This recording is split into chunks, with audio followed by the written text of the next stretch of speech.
Over the next couple of videos, we're going to show you everything you need to know about the beautiful Whitsundays, including different anchorages. So come on the journey with us.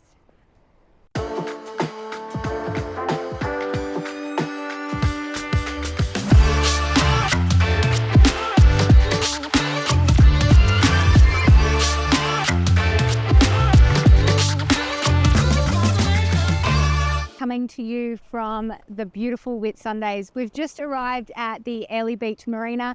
We took a plane from Brisbane up to Proserpine, which took about an hour and a half, and then we grabbed a rental vehicle, and it's about an easy 40-minute drive to Airlie Beach marina. So here we are now. As I said, we're just going to dump the bags at the boat, and then we're going to go grab our click and collect groceries. Super excited to just pick up our groceries. We'll go through, check anything that we've forgotten, and maybe do a dash out.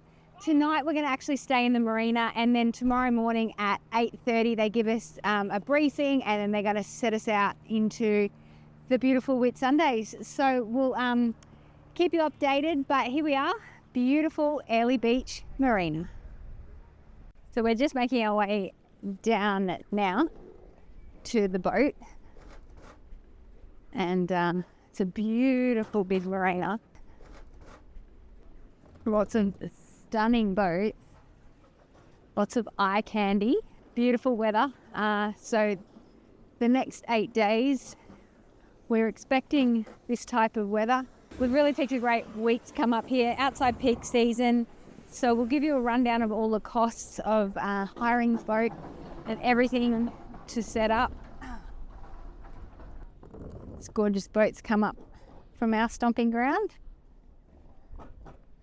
Another one from the Gold Coast. There was got it. There she is. That's our home for the next 8 nights. We've just picked up our click and collect, and as you can see, it's quite a bit of food here. We bought a lot of water and soda water as well, and it's time to unload and put everything away and get ready for the trip.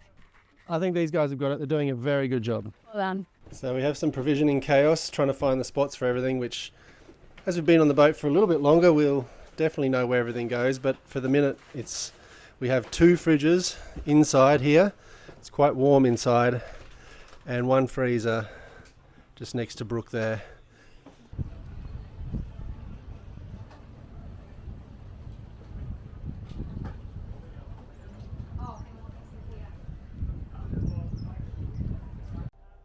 Well, part 1 of provisioning's done.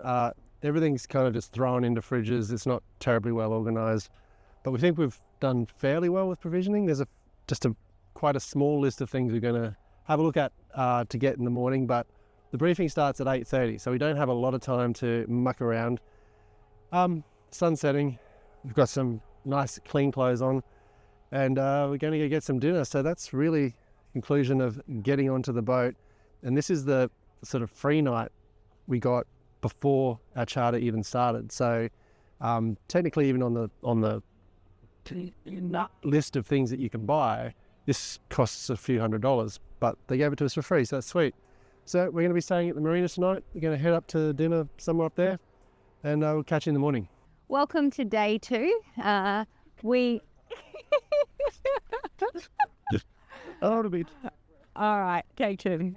Ben didn't want to be in the background. So welcome to day 2. We are coming to you from the Airlie Beach marina. We spent our first night aboard, and it's nearly 8:30. So the crew from the yacht charter is going to come, and they spent about 2 or 3 hours with us doing a briefing, showing us all the literal ropes, and then they actually just push us out into the ocean. So we don't have to leave the marina. Mind you, we're on the edge, so it would be pretty easy. So my job this morning, while the boys are getting briefed, the captains, I'm going to take the car back. Now, speaking of cars, parking, ridiculous. It was $13 for 12 hours at the marina here, which I believe is a real big rort. We don't even pay for marina fees for parking our car on the Gold Coast, but it is what it is. So I'm going to drop the car back to the rental place, and yeah, we've realised we're missing a few supplies. We're a bit anxious that we don't have enough drinking water, so although they've given us potable water on board, we're pretty keen to bring our own drinking water, so I'm going to top up with another 20 litres of that.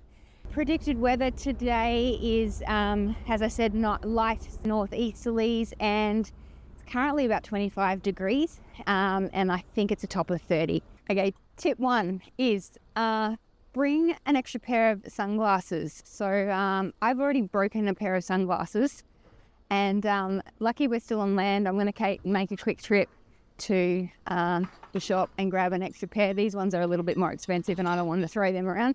So yeah, good tip.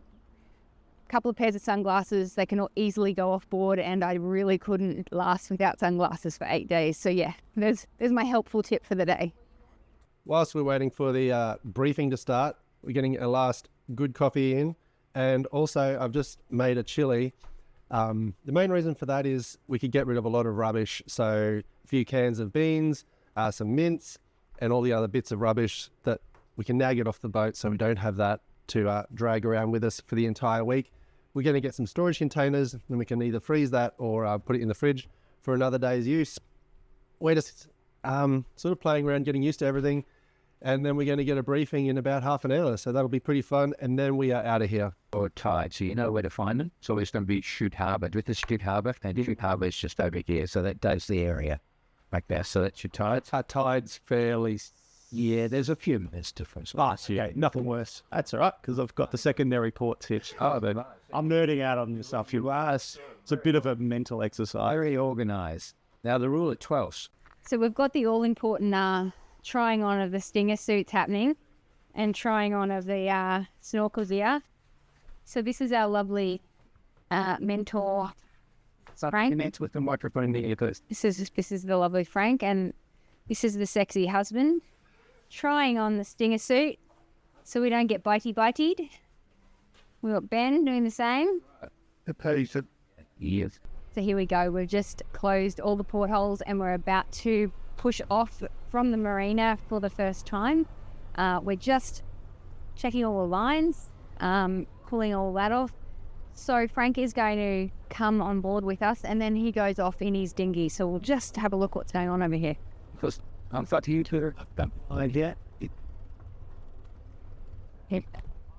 Yeah, this was the list is going to be yours. Yeah.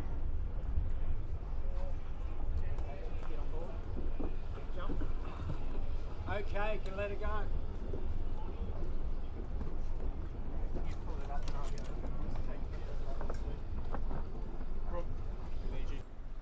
The lovely Frank's still on board, and he's just showing us for the first time how to put the sails up. So might capture this amazing moment.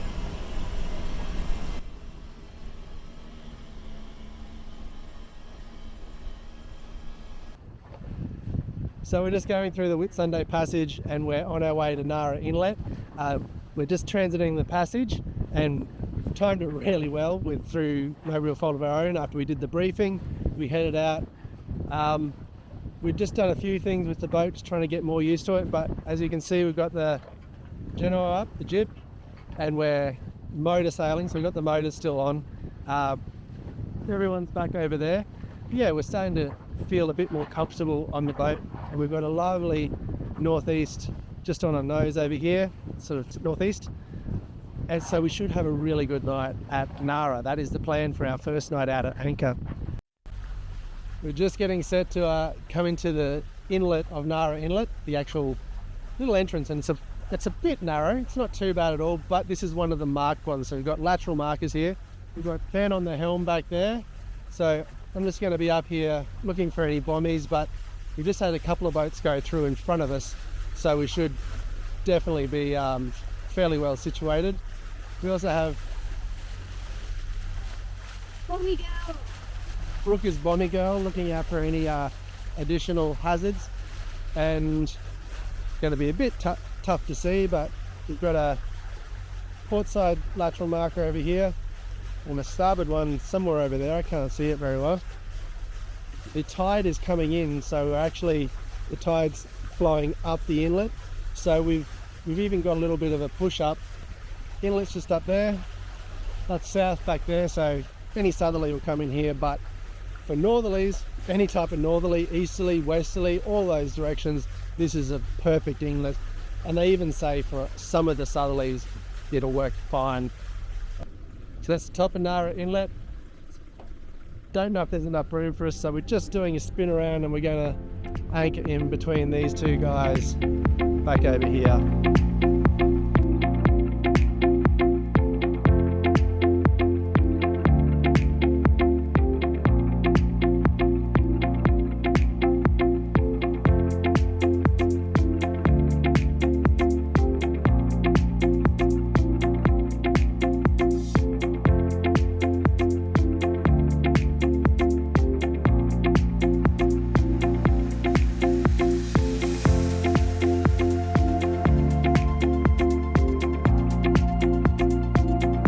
Welcome to sunset on day 2. We are anchored at Nara Inlet and it is absolutely stunning. The sun has just set behind the hill here and we've got a few friends. It's not too busy.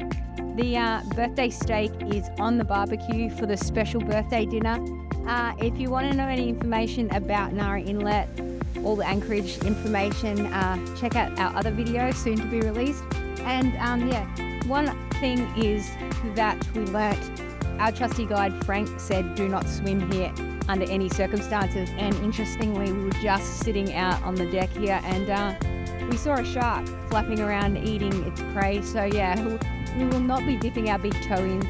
Great advice. And as the sun sets on day 2, cheers.